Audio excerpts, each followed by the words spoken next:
میرے نبی پاک علیہ السلام کے غلام حضرت طارق بن عبداللہ رضی اللہ تعالیٰ عنہ فرماتے کلمہ پڑھنے سے پہلے ایک دفعہ ہمارا سارا قبیلہ تجارت کے لیے نکلا تھا، اور اس وقت منظر یہ ہوتا تھا کہ ہم اپنی عورتوں کو بھی ساتھ لے جاتے تھے۔ 6 مہینے سفر کرنا ہوتا تھا، اونٹ گھوڑے ہم بیچا کرتے تھے، عورتیں بھی ساتھ رہتی، کھاتے بھی پکاتے بھی۔ کہتے ایک سفر سے ہم واپس آ رہے تھے تو مدینے کے باہر صحرا میں ہم نے پڑاؤ کیا، اکیلے رسول پاک صلی اللہ علیہ وسلم۔ کہتے نبی پاک تنے تنہا اکیلے، حضور نہ سیر کرتے کرتے ہمارے قافلے کے پاس سے گزرے، خیمے لگے تھے، پڑاؤ کیا، محبوب تشریف لے آئے۔ کہتے حضور سید عالم صلی اللہ تعالی وسلم تشریف لائے، کوئی قبیلے میں سے قافلے میں سے حضور کو جانتا نہیں تھا۔ ایک سرخ رنگ کا اونٹ تھا ہمارے سردار کا جو بکنے سے رہ گیا تھا، بڑا خوبصورت۔ کہتے نبی پاک کو پسند آ گیا۔ حضور پوچھنے لگے تم کون ہو؟ کہا جی مسافر ہے۔ کہاں سے آئے ہو؟ فلاں جگہ سے آئے ہیں۔ کس لیے آئے ہو؟ ہم تجارت کی غرض سے نکلے۔ اونٹ بیچو گے؟ بیچنا ہے۔ کتنے کا سودا طے ہوا؟ اس نے کہا اتنے لینے، حضور نے کہا اتنے دینے، اب بات طے ہو گئی۔ کہتے ہیں لگام حضور نے پکڑی اور فرمانے لگے وہ سامنے میرا شہر ہے جس کا نام مدینہ ہے، وہ میرا شہر ہے، میں ابھی مدینے جاتا ہوں، اپنے غلام کو بیچتا ہوں اور تمہیں آ کے نہ قیمت دے جاتا ہے۔ محبوب گھوڑے کی لگام تھا، اونٹ کی لگام تھا، میں نکیل تھا، میں اونٹ تھا سرخ رنگ کا۔ حضور لے کے جب نکلے نا، تھوڑا سا چند قدم آگے گئے تو ان میں سے ایک شخص بولا، کہنے لگا سردار آپ سیانے لوگ ہیں، سمجھدار ہیں، اس شخص کا نام پوچھا آپ نے؟ قبیلہ پوچھا ہے؟ ایڈریس کا پتہ ہے؟ پتہ ہے کہاں رہتا ہے؟ اتنا قیمتی اونٹ دے دیا۔ تو سردار بھی کہنے لگا، سارے کہنے لگے یار ان کی باتوں میں اتنی لذت تھی، ان کی گفتار و رفتار اتنی باوقار تھی، مزیدار تھی کہ ہوش ہی کوئی نہیں رہا۔ بھئی ہم پرانے تاجر ہیں، کبھی اس طرح کا سودا کیا ہی نہیں جس طرح کا آج ہو گیا۔ اوہو واقعی کچھ نہیں یاد رہا، کوئی سمجھ نہیں آئی۔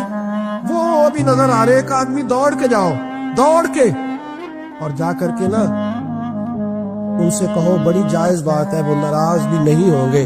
ان سے ایک شخص کہو کہ بھئی اونٹ دے جاؤ، پیسے لے آنا اور اپنا مال لے جانا، دوڑ کے جاؤ۔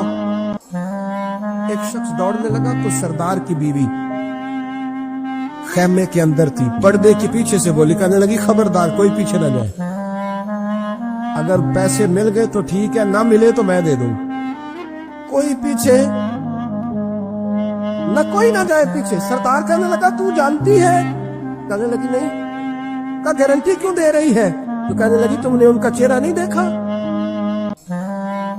تم تو سودے کر رہے تھے، میں پردے کے پیچھے سے دیکھ رہی تھی۔ پیر مہر علی شاہ صاحب کو کسی نے کہا تھا نبی پاک کا حلیہ بیان کرے، بتائیں حضور کے کان مبارک کیسے تھے، آنکھیں کیسی تھی، ناک مبارک کیسی تھی، بینی مبارک کیسی تھی۔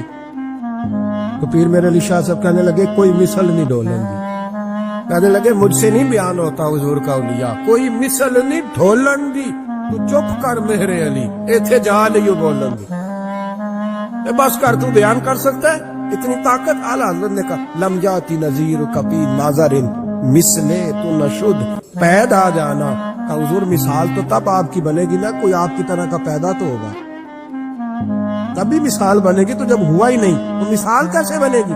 کہنے لگی کوئی نہ جائے، نہ پیسے آئے تو میں دے دوں گی، میں تو پردے کے پیچھے سے دیکھ رہی تھی، ان کے چہرے کا وقار دیکھا، ان کی آنکھوں کی روشنی دیکھی، ان کے لفظوں کا حسن دیکھا۔ تم 50 باتیں کرتے تھے، وہ ایک جواب دیتے اور گنے چنے لفظ بولتے تھے، ان کی سادگی کا وقار دیکھا۔ جانے دو، نہ پیسے آئے تو میں دوں گی۔ کہتے حضور گئے، تھوڑی دیر کے بعد ایک کالے رنگ کا حبشی غلام آیا، پیسے بھی پکڑے اور اپنی چادر میں نا کھجورے باندھ کے تو پیچھے ڈالی ہوئی، وہ دیہاتی لوگ پیچھے نہیں ڈال لیتے، کھجورے ڈال کے پیچھے۔ کہتے وہ آئے اور ان کی آنے کا انداز بھی بڑا نرالا تھا۔ کہتے وہ جھومتے جھومتے اللہ کا ذکر کرتے، اللہ الصمد کرتے پہنچ گئے اور آگے کہنے لگے تم سے میرے نبی نے اونٹ خریدا؟ تم سے؟ ہم سے خریدا ہے۔ کہنے لگے یہ تمہارے پیسے؟ اور پھر چادر کھول کے صحرا پہ بچھا دی، کہنے لگے یہ تمہارے پیسے اور کھجورے کھاؤ، میرے نبی نے تحفہ بھیجا ہے، کھاؤ، حضور نے تحفہ بھیجا ہے۔ تو وہ سردار کی بیوی اونٹ ہٹا کے کہنے لگی اور کالے رنگ کے اکشی گلاب انہیں کھجوریں کھلا اور مجھے اس عزت والی ماں کا نام بتا جس کے گھر میں ایسا لال پیدا ہوا. انہیں کھجوریں کھلا اور مجھے اس عظمت والے باپ کا نام بتا جس کے گھر میں ایسا پھول کھلا ہے. وہ قبیلہ تو بتا تو صحیح وہ کون تھے. 2 گھڑیاں رکے ہیں پر خوشبوئی پھیل گئی ہے, رنگ ہی بدل گیا, تار کوئی مثل نہ ڈھولن دی. تو چپ کر مہر علی ایتھے جا نہیں بولن دی. ایک روایت میری نظر سے گزری اور کیا ہی انداز ہے امام زرقانی نے لکھی. ایک صحابی ہے حضرت ابو قرصافہ رضی اللہ تعالیٰ. حضرت ابو قرصافہ رضی اللہ تعالیٰ عنہ فرماتے میں چھوٹا تھا, میری اماں اور میری خالہ مجھے ساتھ لے گئی. میں نے کہا کہاں جانا ہے؟ کہنے لگے آؤ نبی پاک کا کلمہ پڑھنے جانا ہے. پڑھیے درود شریف صلی اللہ, سارے پڑھیے, پھر پڑھیے ایک دفعہ صلی اللہ تعالی علیہ. حضور کا ذکر ہو تو فوراً درود پڑھنا چاہیے. نبی کریم علیہ السلام کی بارگاہ میں نا میری خالہ اور میری اماں دونوں مجھے ساتھ لے گئی کلمہ پڑھنے.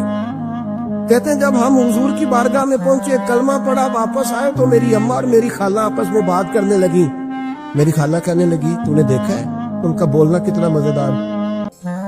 میری خالہ کہنے لگی تو نے تو وہ دیکھا لیکن وہ جو غلام آیا تھا اس کے ساتھ ان کا رویہ کتنا پیارا تھا.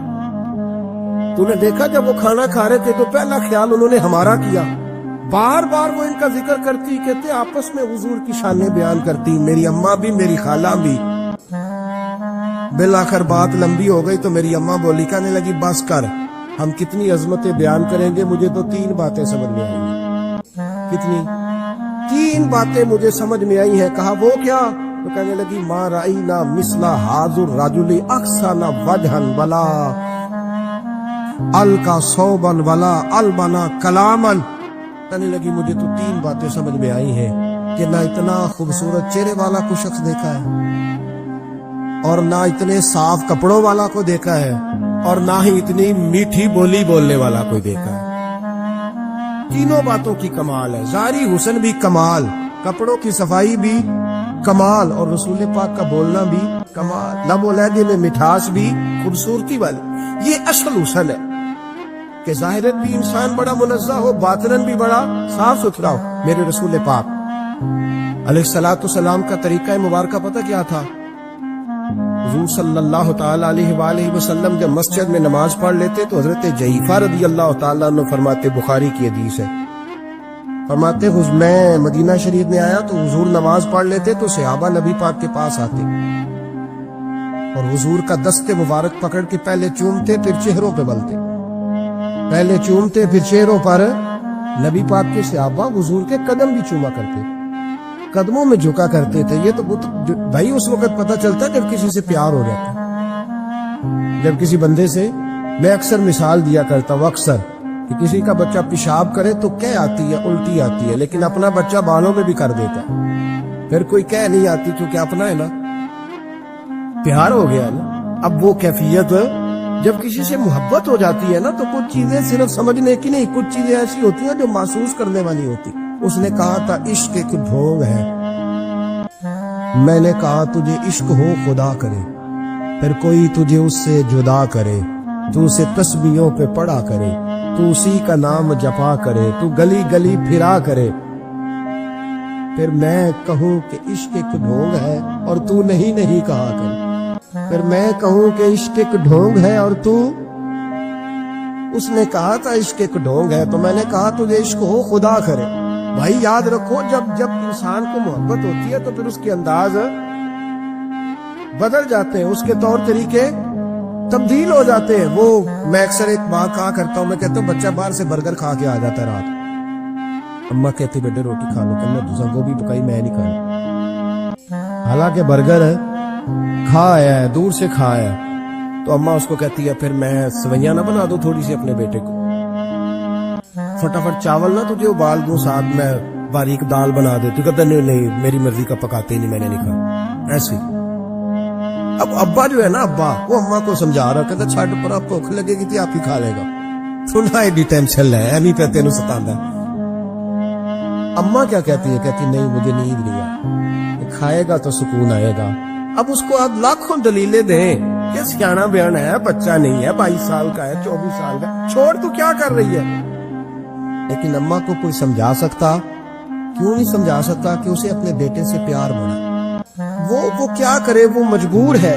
اس کے دل کی کیفیت اس طرح کی ہے کہ کوئی دنیا کی طاقت اسے سمجھا سکتی, سوال ہی نہیں پیدا ہوتا کوئی اسے سمجھا سکے. یہ ممکن کیسے ہو, کیسے سکتا ہے؟ یہ محبت ہے. میرے رسول پاک علیہ السلام کے صحابی حضرت جعفر فرماتے, میں حضور کی بارگاہ میں آیا تو صحابہ کیا کرتے, نبی پاک کا دست مبارک پکڑتے, پہلے چومتے پھر چہرے پہ ملتے. بخاری ہے. فرماتے میں نے کہا یہ کیا کر رہے ہیں؟ پھر اچانک میرا بھی دل کیا ذرا کر کے تو دیکھو. وہ چیزیں چکھنے پہ پتہ لگتا ہے کتنی مزیدار ہے. کہتے میں بھی قریب گیا, حضور کے دست مبارک میں نے ہاتھ ڈالا. فرماتے ہاتھ پکڑا ہی تھا کہ نبی پاک کا ہاتھ برف سے بھی زیادہ ٹھنڈا.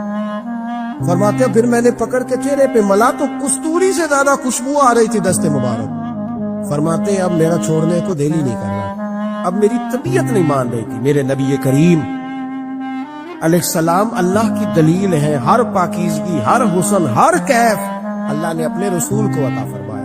دنیا کی جتنی غلاظتیں تھیں, جب کوئی حضور کے قریب جاتا تھا تو ساری غلاظتیں دور ہو جائیں. کما ارسلنا فیکم رسولا منکم یتلو علیکم آیاتنا ویزکیکم.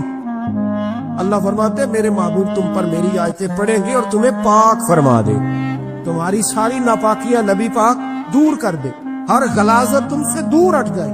ایک صحابی ہے حضرت شیبہ بن عثمان رضی اللہ تعالی عنہ, وہ کہتے ہیں میرے والد کو اور میرے چچا کو مسلمانوں نے احد میں قتل کر دیا. میرے دل میں بڑا غصہ تھا, بڑا جلال تھا کہ کبھی مجھے موقع ملے تو میں بدلہ لوں گا.